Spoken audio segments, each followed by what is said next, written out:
self-talk, the way we talk to ourselves. And the way we talk to ourselves is really important because it becomes the basis of our spoken word. It sets up the mental atmosphere that we operate in and that attracts to us experiences.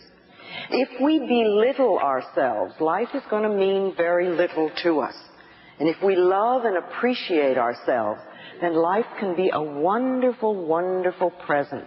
It's really up to us. If our life is unhappy or we're unfulfilled, it's very easy to just blame our parents or them, the famous them, and say it's all their fault. But if we do that, we stay stuck in our problems. These words will not bring us freedom. If we do that, how are we going to find our power? Remember, our power is in our words. Our power comes from taking responsibility for our lives. I know it sounds scary to be responsible for our lives, but you know we really are, whether we accept that or not, because the thoughts we think and the words we speak are constantly creating our future. Our beliefs shape our life. So we need to take responsibility for our lives in the here and now. And if you really want to be responsible for your life, then you've got to be responsible for your mouth.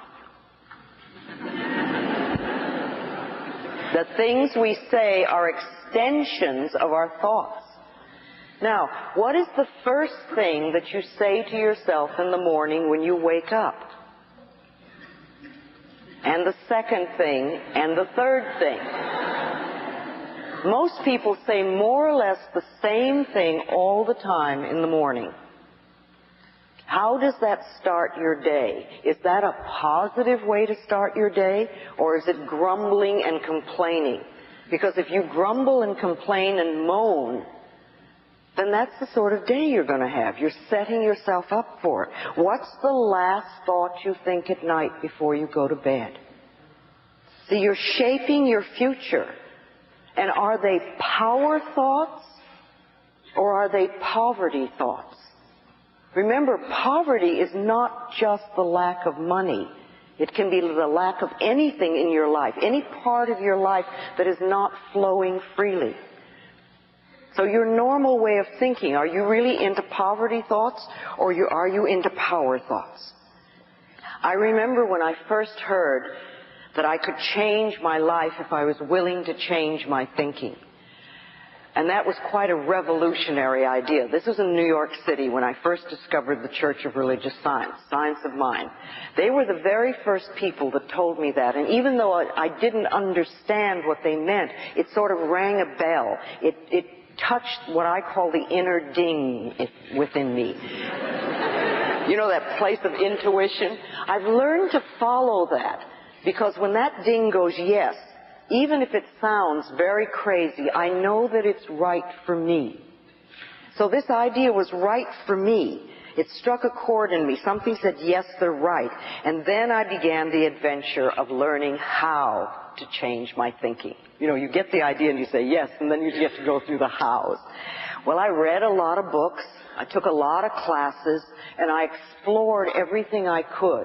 And I really delved into Science of Mind at the time, because that was an avenue that was open for me, and I found it really wonderful. And at first it was sort of easy, you know, and I grasped a few concepts, and I started to think and talk a little bit differently. And I no longer was complaining quite so much. I was a great complainer, and I was great into self-pity in those days. That was one of my things that I just loved. I didn't know that all it was doing was creating more experiences for me to pity myself over. But then I didn't know in those days. Remember, no matter where you are in life, no matter what you've contributed to creating, no matter what's happening, you're always doing the best you can with the understanding and awareness and knowledge that you have. And when you know more, you'll do it differently. So never, ever, please berate yourself for where you were, or even where you are. You know, say to yourself, you're doing the best you can. But, you know, we're in a pickle now, and we want to get out of it, so let's find out what's the best way to do it. Because if all you do is tell yourself that you're stupid, then you stay stuck. You need loving support if you want to make changes. I started to watch some of what I said. And I became aware of my self-criticism, and I tried to stop it. And I began to babble affirmations without quite knowing what they meant.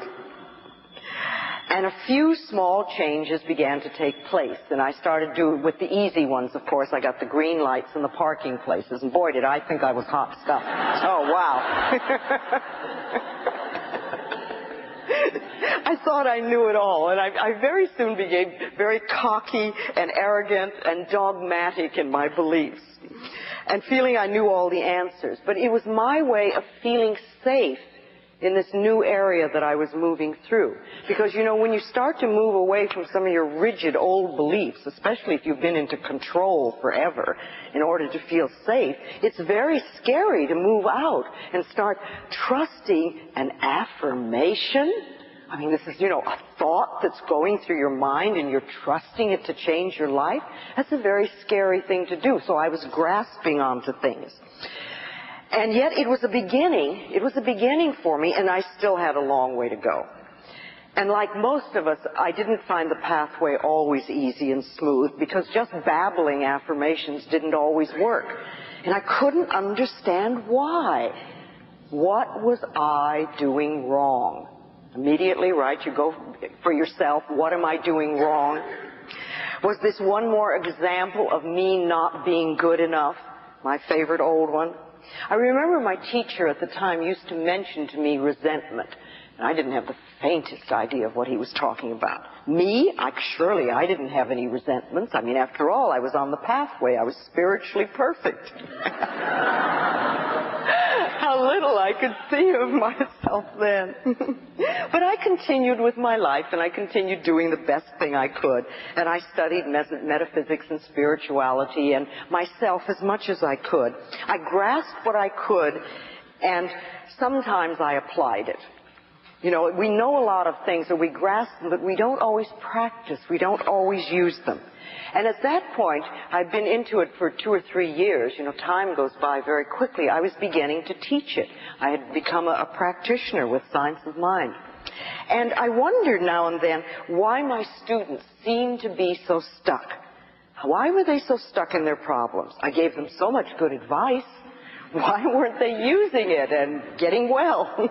Why weren't they living it? It never dawned on me that I was talking the truth more than I was living it. It was sort of like being a parent that tells you what to do and then does exactly the opposite, or doesn't practice what they're talking about. And then one day, seemingly out of the blue, I was diagnosed, that very scary word we hear so much of these days. I was diagnosed with cancer. And I knew too much by then to hide from myself any longer. I knew that cancer was a disease of resentment that literally is held for a very long time till it eats away at the body. You see, when we stuff things down inside of us, it has to go somewhere. And if we spend a lifetime of stuffing things down, it's going to manifest at some point somewhere. And of course, I became very aware then what the resentment within me could be about. I had been a very badly physically and sexually abused child. And of course I'd have resentment. Of course I would be bitter and unforgiving. Why wouldn't I? I had never, ever done any work to change it, or to release it, or to let it go. When I left home, it was all I could do to just no longer think of that stuff and try to put it behind me. And when I found my spiritual pathway, I covered my feelings up, or whatever was down there. I covered with a nice layer of spirituality. And I put such a wall around myself that I literally was totally out of touch with my own feelings. I didn't know who I was or where I was. But after my diagnosis, my inner work of beginning to get to know myself really began at that point. Thank God I had tools to work with. Because I know what the panic is when you're first diagnosed and you don't know what to do. But I had guidance and I had tools to work with, and I knew that I needed to go within